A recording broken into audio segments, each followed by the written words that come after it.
আর দেখো সমুদ্রে ভারী ঝড় আসিল, এমনকি নৌকা তরঙ্গে আচ্ছন্ন হইতেছিল, কিন্তু তিনি নিদ্রাগত ছিলেন।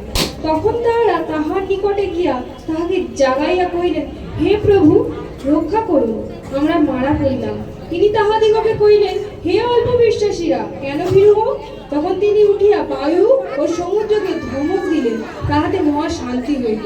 আর সেই ব্যক্তিরা আশ্চর্য জ্ঞান করিয়া কহিলেন, ইনি কেমন লোক, বায়ু ও সমুদ্রও যে ইহার আজ্ঞা মানে। হালেলুয়া। তো এখানে কি বললো? আর তিনি নৌকায় উঠিলেন, মানে যিশু নৌকায় উঠিলেন এক শহর থেকে অন্য শহরে প্রচার করার জন্য। আর তার মাঝখানে একটি সমুদ্র ছিল, সেই সমুদ্রটাকে পার করার জন্য যিশু নৌকাতে উঠিলেন। আর তার পেছন পিছন তার শিষ্যগণেরও আসিল। আর যখন সেই নৌকাতে উঠিল, তখন সেই সমুদ্রটা ভারী ঝড় আসিল, এমনকি নৌকা টলটল করতে লাগলো, এমন মনে হচ্ছে যেন ভেঙে যাবে।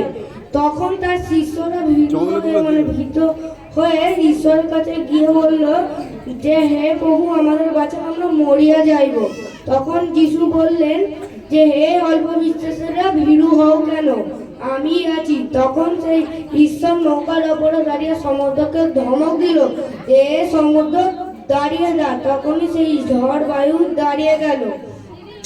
আর এ থেকে বলে গেল যে আমাদের জীবনে যদি কোনো রোগ থাকে, কোনো প্রবলেম থাকে, তাহলে আমাদের যা প্রবলেম আছে সেই প্রবলেমকে আমাদেরকে বলে ধমক দিলে সেই শয়তান দুঃস্বপ্ন বেরিয়ে যাবে।